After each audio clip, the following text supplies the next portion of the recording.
नमस्कार और स्वागत है आप सभी को आज ही हमारे अनोखे एपिसोड्स द स्पीकिंग बुक। आज हम एक यूनिक और एक्साइटिंग जर्नी शुरू करते हैं जहां बुक हमारा मेन हीरो है और उसके ऑथर हमारे स्पोक पर्सन। किताब खुद बोल नहीं सकती, लेकिन आज हम सवाल करेंगे, उससे स्टोरी इमोशन जर्नी को समझने की कोशिश करेंगे। ऑथर यहाँ अपनी किताब की ओर से जवाब देंगे, जिसकी कि किताब खुद हमसे बात कर रही है। ये सिर्फ एक टॉक शो नहीं है, बल्कि एक ये mind opening and knowledge field experience है जो ऑथर और ऑडियंस दोनों के लिए एंगेजिंग एंड इंसाइटफुल रहेगा। हमारे सवालों का format interesting and thought proving रहेगा, जिससे किताब के असली एसेंस को सामने लाया जाएगा। तो आइए आज इस नए कॉन्सेप्ट को एक्सप्लोर करते हैं और उनकी खुद की आवाज देने के इस सफर में हमारे साथ चलें और इस पहले एपिसोड को एक शानदार शुरुआत देते हैं।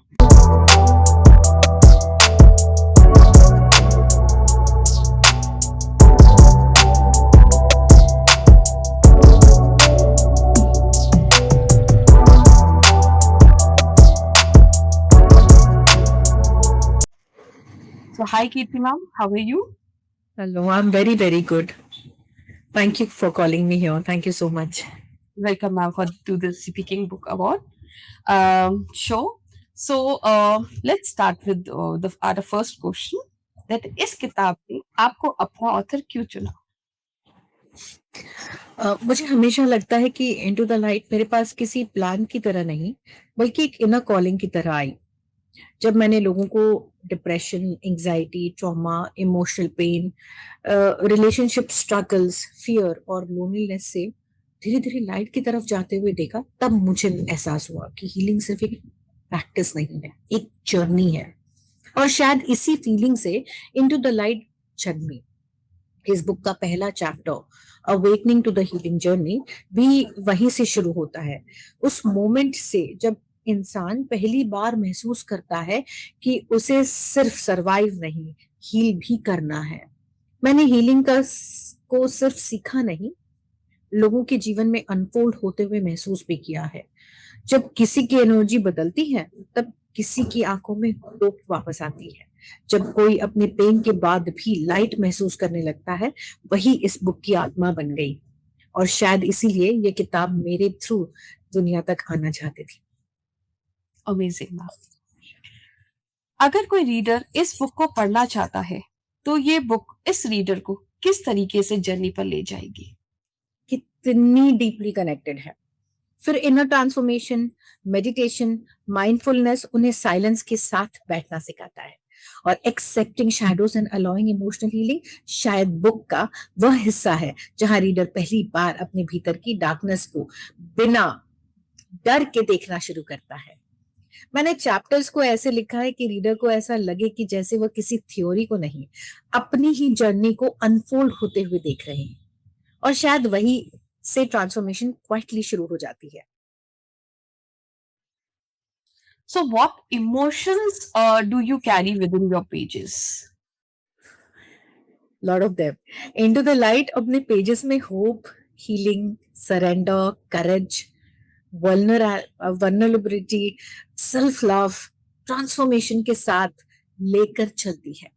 मैंने इस बुक को इंफॉर्मेशन देने के लिए नहीं लिखा है, मैं चाहती थी कि रीडर्स इसे फील करें। इसका हर चैप्टर एक इमोशन की तरह अनफोल्ड होता है। कहीं डार्कनेस है, कहीं कंफ्यूजन है, पर वही एक्सेप्टेंस भी है। और कहीं पहली बार भीतर लाइट जलने की फीलिंग भी होती है। जब हम एक चैप्टर पढ़ते हैं, फॉरगिवनेस, पावर टू हील, लिखते समय मैंने महसूस भी किया था कि कई बार हीलिंग दूसरों को नहीं, खुद को मुक्त करने की प्रक्रिया होती है। और body as a healer chapter में मैंने उस कनेक्शन को एक्सप्लोर भी किया, जहां बॉडी हमारी अनस्पोकन इमोशंस को कैरी करती रहती है पूरे दिन। मैं हमेशा मानती हूँ कि इमोशंस को दबाने से हीलिंग नहीं होती। जब हम उसे समझना शुरू करते हैं, तभी ट्रांसफॉर्मेशन शुरू होती है। और शायद इसलिए इनटू द लाइट रीडर्स को सिर्फ पढ़ने के लिए नहीं, महसूस करने के लिए इनवाइट करती है। Exactly. ओके। सो जब ये बुक आई, जब ये बुक पब्लिश हो गई, तो फर्स्ट फीलिंग आपके लिए क्या था? How you felt? I felt जैसे मेरी सोल का एक बहुत बड़ा हिस्सा लोगों तक पहुंच गया। ये सिर्फ एक बुक लॉन्च नहीं थी। ये वर्षों की healing journeys, silent prayers, emotional experiences, spiritual understandings का मैनिफेस्टेशन था शायद मेरे लिए।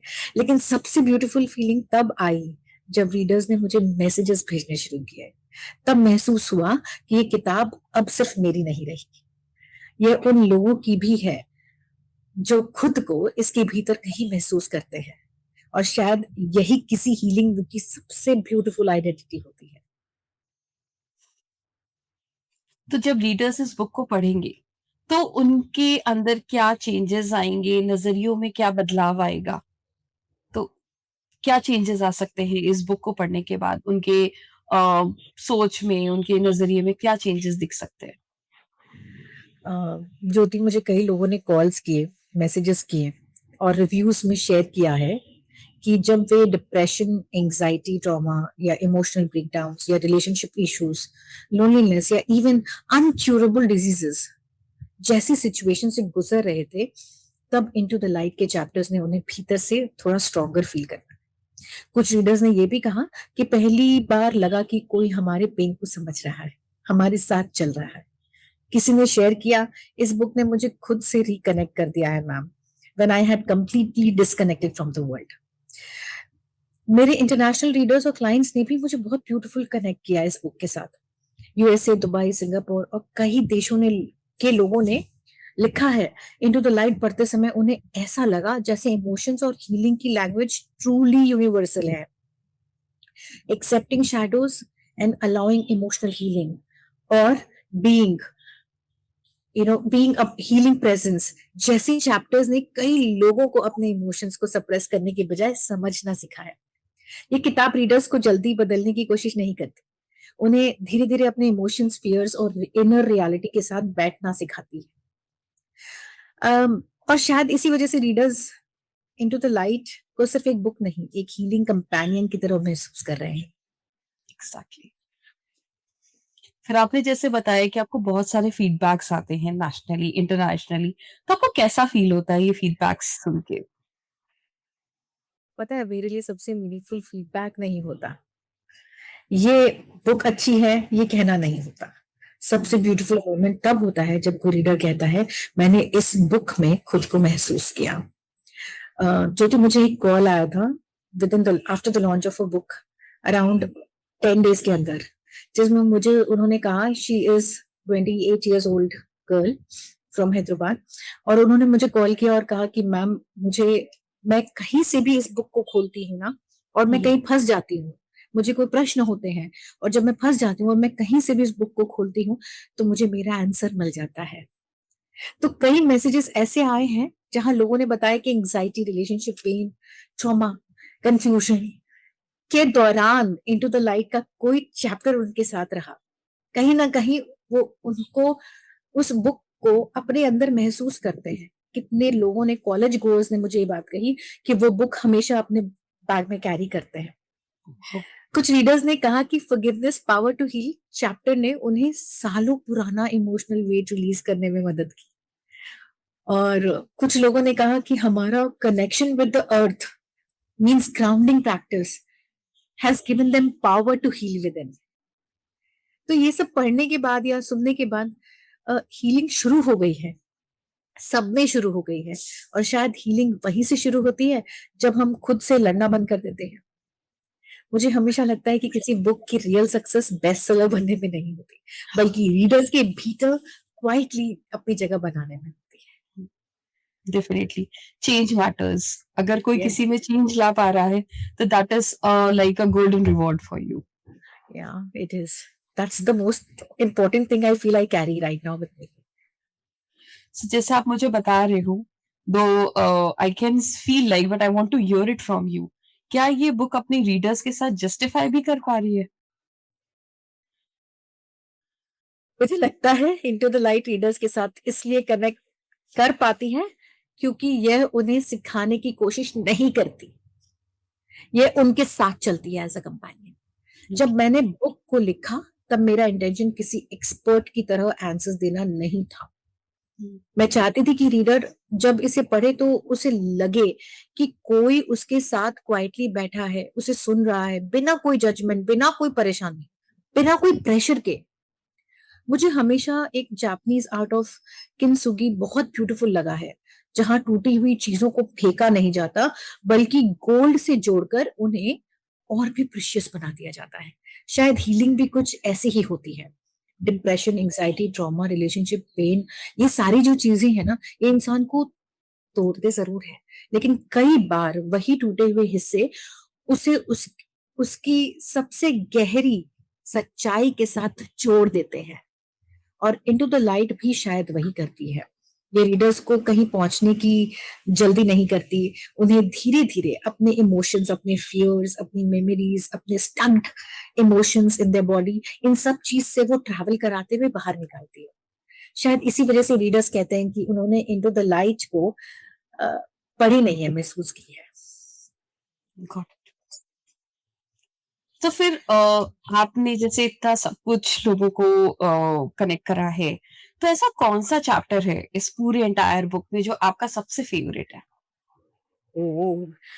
शायद इस सवाल का जवाब देते हुए सबसे पहले मैं ये कहूंगी कि इनटू द लाइट नाम सिर्फ एक टाइटल नहीं है, ये पूरी बुक की जर्नी है।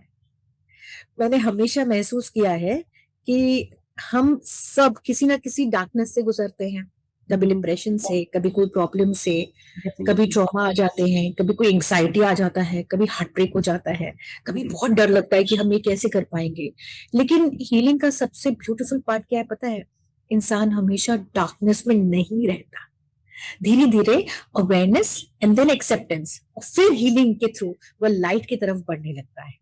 और शायद इसी फीलिंग से मैंने इनटू द लाइट जर्नी, इस बुक का हर चैप्टर उसी जर्नी का एक हिस्सा है। It's all intertwined. कुछ कुछ चैप्टर्स रीडर को उसकी पेन से मिलवाते हैं, और कुछ सप्रेस्ड इमोशन से, कुछ सबकॉन्शियस पैटर्न से, और कुछ धीरे धीरे वही चैप्टर से होप, हीलिंग, सेल्फ अवेयरनेस और इनर पीस की तरफ ले जाते हैं। मुझे personally accepting shadows and allowing emotional healing और being a healing presence chapter सबसे करीब लगते हैं, क्योंकि वही मैंने सबसे ज्यादा लोगों को बदलते हुए देखा है।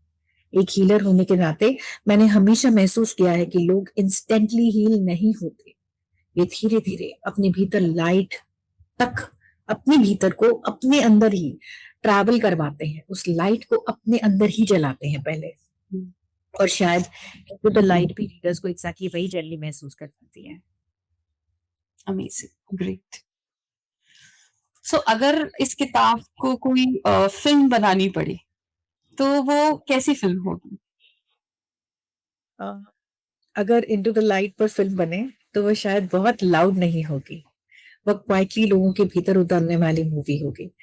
उसमें इमोशंस होंगे, हीलिंग होगी, साइलेंस होगा, टूटना होगा, जुड़ना होगा, फिर भी धीरे धीरे भीतर लाइट जलने की फीलिंग होगी, बिल्कुल इस बुक की तरह। एक ऐसी जर्नी जहां इंसान खुद से भागना नहीं चाहता, ही डज नॉट फियर, वो अपने अंदर जागना चाहता है और धीरे धीरे खुद तक वापस लौटने वो लग जाता है। अगर ये बुक लाइब्रेरी में जाए, तो किन बुक्स के पास ये बुक आप चाहोगे कि अवेलेबल रहे? टू द लाइट उन बुक्स के साथ रहना पसंद करेगी जिसमें सेल्फ रेजिलियंस हो, सेल्फ इंप्रूवमेंट हो, पर्सनल ट्रांसफॉर्मेशन की जर्नी हो। अ, वैसे रीडर्स को सिर्फ नॉलेज नहीं, इनर एक्सपीरियंस देती है ये। तो आप spirituality, healing, mindfulness, meditation, emotional wellness वाली बुक्स के साथ भी रख सकते हैं। ऐसी बुक्स जो इंसान को थोड़ी देर के लिए दुनिया से नहीं, खुद से कनेक्ट करती हो। ऐसी बुक्स जो रीडर्स को महसूस करवाती हो कि हीलिंग पॉसिबल है, ग्रोथ पॉसिबल है, डार्कनेस के बाद भी भीतर लाइट बची है तुमने, ये जगाने की प्रक्रिया हो। अगर हम ट्रांसलेट करना चाहें इस बुक को, तो आप किस लैंग्वेज में से प्रेफ़र करोगे ट्रांसलेशन पे? सभी लैंग्वेज में। हाँ, बिल्कुल करूँ, क्योंकि इमोशंस की कोई लैंग्वेज नहीं होती। लैंग्वेज में, एग्ज़ैक्टली। पेन यूनिवर्सल है, हीलिंग भी। मैं चाहती हूँ इनटू द लाइट हर इंसान तक पहुंचे, जिससे उनके भीतर की जो भी थोड़ी बहुत होप बची है वो फुल लाइट में कन्वर्ट हो जाए। सो क्या इस किताब को अपने रीडर्स के साथ एक कनेक्ट, एक जुड़ाव महसूस होता है? हाँ, बिल्कुल। कई रीडर्स ने कहा है कि इनटू द लाइट पढ़ते समय उन्हें ऐसा लगा जैसे कोई उनकी फीलिंग्स को क्वाइटली समझ रहा हो, उनके साथ ही कोई बैठा हो। शायद इसलिए, क्योंकि ये किताब सिर्फ माइंड से नहीं, हार्ट और सोल से लिखी गई है। और शायद इसी वजह से रीडर्स इसे पढ़ते नहीं, इसके साथ ट्रैवल करते हैं, इसको बैग में रख के ट्रैवल कर रहे होते हैं पूरे दिन। सो इस किताब को अपने रीडर से ऐसे कौन से रिलेटेबल रीडर्स हैं जो आपको लगा है कि इस किताब से बहुत जल्दी कनेक्ट कर पाए हैं?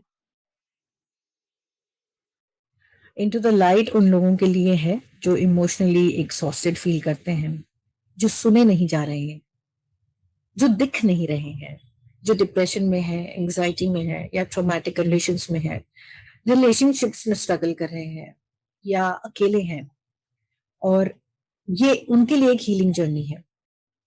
या जो अपने भीतर की पीस और मीनिंग को तलाश करना चाहते हैं। इस बुक का हर चैप्टर किसी ना किसी स्टेज पर रीडर को पर्सनली टच जरूर करता है, और शायद इसीलिए रीडर्स अलग अलग देशों, कल्चर्स और एक्सपीरियंसेस होने के बावजूद इस बुक में खुद को महसूस करते हैं। ज्योति, मुझे केनिया से एक कॉल आया था, and I could not understand the whole conversation because the language was different, पर जो चीजें मैं समझ पाई, it was full of gratitude.